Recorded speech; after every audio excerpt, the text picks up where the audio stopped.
I chose this topic because it's not just something I read online. It's something I have seen with my own eyes. My partner and some colleague have lost too much money to scams. In total, my business partner has alone been scammed for approximately half a million US dollars across different business deals. That looked serious at that time. So this is not only a topic for content, it's connected to personal experience, and that's why I'm speaking about it. If you hear this from me, you will understand not only what scammers do, but also why it happens, even to smart peoples, and how you can protect yourself without becoming paranoid.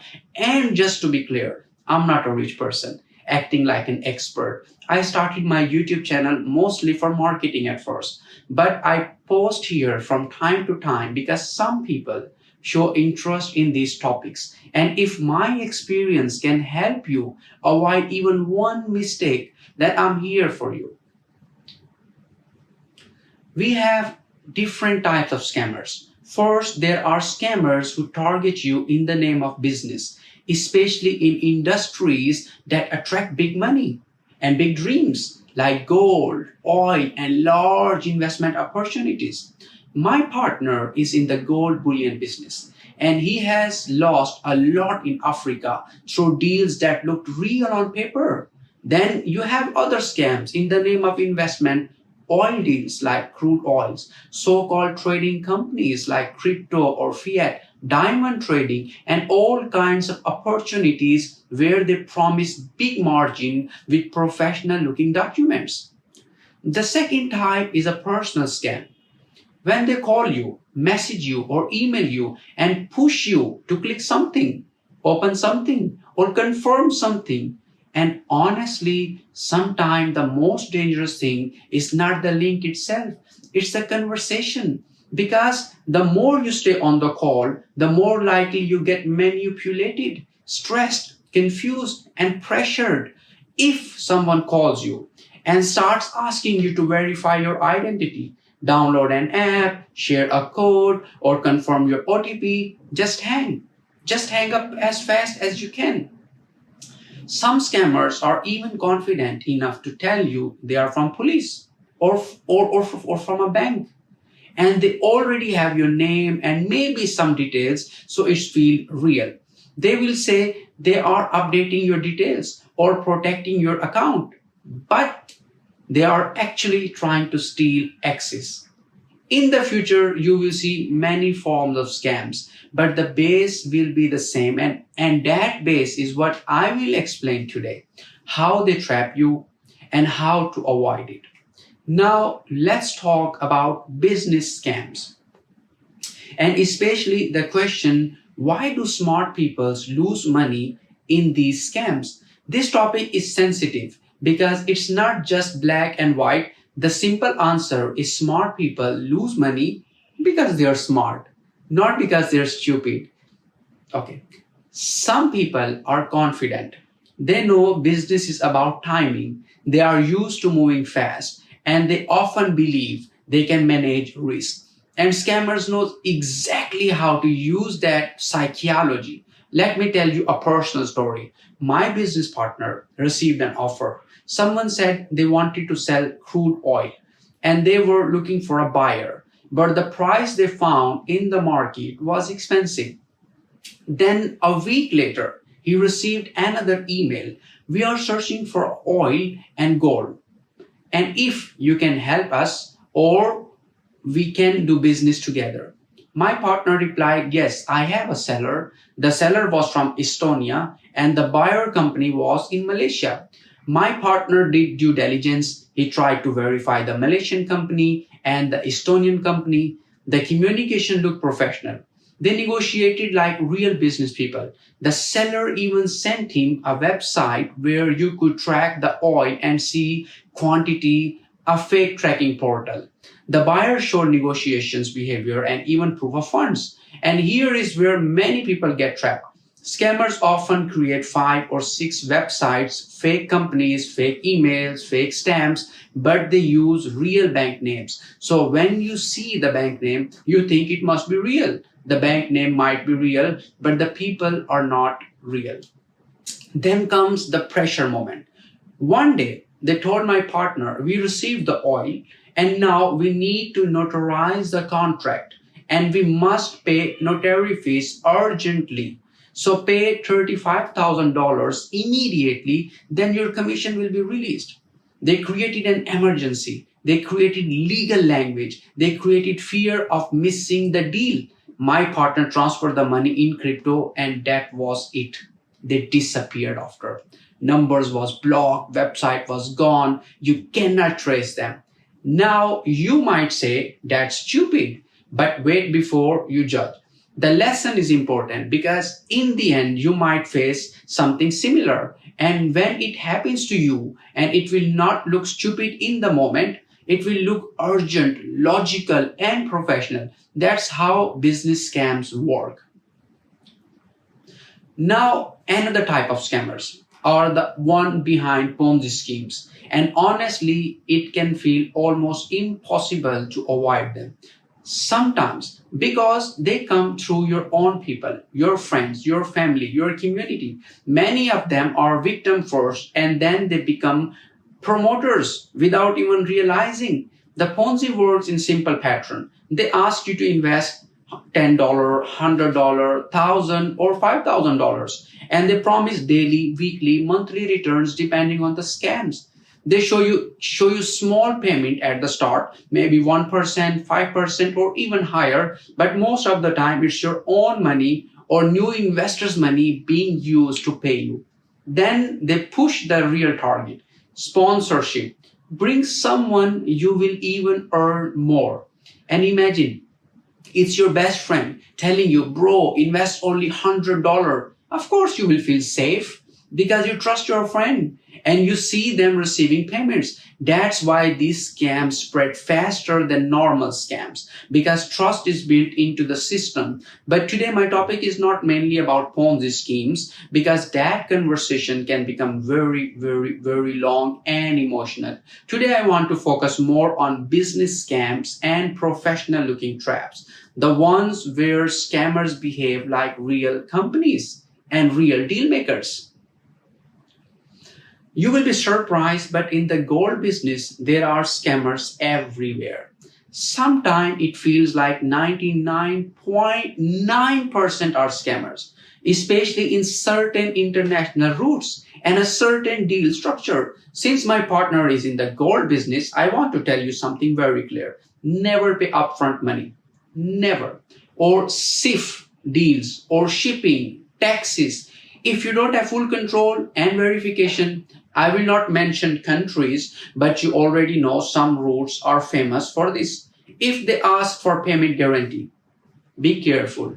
If they ask for SBLC, BCL, or any kind of banking instrument, be extremely careful.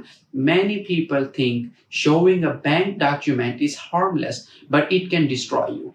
Let me explain briefly for people who are not in the gold business. In real gold trading, serious buyers have partners, labs, refineries, and network where gold is tested and verified.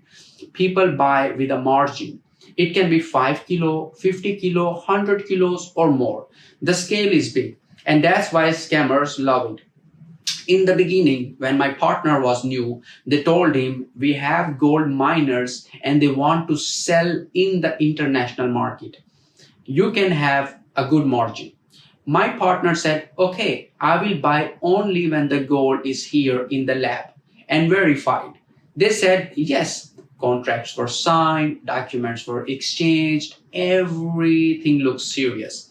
Then they said, yes, but you must pay shipping and taxes now. You can deduct it later from the gold. And they showed him a so-called bank guarantee. If the gold doesn't arrive, the bank will reimburse you immediately. And more than that, they even added emotional pressure by sending house documents saying the house is custody or security. My partner transferred $300,000 immediately then. After that, they vanished. He hired lawyers. No one could trace them. That is how he learned one of the hardest lessons in business: never send money in advance for logistics. When the product is not in your control, never send money. One of my friends almost did the same mistake, but in a different way. The scammers told him, "We will bring the gold to your country. We will pay transportation and taxes. You don't need to pay upfront." Sounds good, right? But then they said you only need to issue an SBLC or payment guarantee or BCL. And many people don't understand that this is still a trap. Sometime and even worse one. He issued the instrument and later he got serious problem with the bank. The topic is big and if I explain every detail, it will become a full documentary, so I will keep it short. When you show proof of funds or banking instrument, scammers can use it in different ways. Some refineries or intermediaries might release gold based on proof of funds, and scammers can misuse your proof to take gold and do business while you get nothing. Sometimes they circulate your proof of funds to other groups, and suddenly you become a target for identity fraud, hacking attempts, and bank issues because your details are now floating all around the world. So, my advice is simple: never use proof of funds, never issue SBLC, never issue bank guarantees unless you're dealing with the verified parties under serious legal structure and you fully understand the consequences. Otherwise, you will beg your own bank to unfreeze your account. And it can take months, sometime a year, and you lose fees separately and your reputation suffers too. But this is not but this does not mean you should stop trusting people or stop doing business. Business requires courage. You cannot grow if you are scared of everything. The real point is be brave, but do due diligence before you pay anything, before you share anything, before you rush into anything. As of speaking 27 December 2025, documents scammers are not only street scammers. We now have a very clever IT, people who can produce fake documents that look completely real. They can create websites, tracking portals, verification page, and even if you try to verify, you might say, yes, it's true. This is the modern world. Now you might think hiring a lawyer is the best solution. Lawyers help, yes, but I'll be honest, I have met many rich business people who don't fully trust lawyers in deals. Not because lawyers are scammers, but because many lawyers are too academic. Sometimes even real deals look like scams to them because they see only risk. And even if your lawyer say we can sue, suing is one thing, finding scammer is another. These people can disappear, move countries, use multiple passports, and vanish like a smoke. So, how do you avoid scammers, especially business scammers? The simplest rule is don't fall in love with profit first. When someone promises you big profit, pause and say, okay, why is this so urgent? Why me? What's the risk? What's the verification? My biggest weapon against scam is time. In 99% of business scams, the key is pressure and urgency. They push you to act fast, pay within a week, or you lose the slot. Send now or the deal is gone. That pressure is a trap. If you slow things down, scammer usually collapse because their story cannot survive time. I will give you a small example. We were once invited to invest around $35,000 in a company. A friend had invested earlier and claimed he was earning about $5,000 a month. And after 3 months, he said he already recovered his money. The company was pushing us, invest within a week or you lose your place. Luckily, our money was stuck in another program and we could not invest immediately. 3 months later, we contacted our friend and he said the company stopped paying. The scam was already collapsing. So many times scammers disappear if you simply delay. Ask more questions, request more proof, take your time, don't let anyone rush you.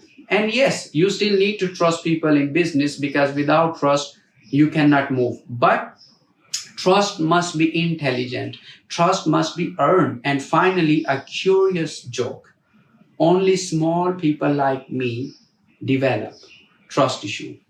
But maybe that's why I am here still making YouTube videos to make my living. Thank you so much for listening.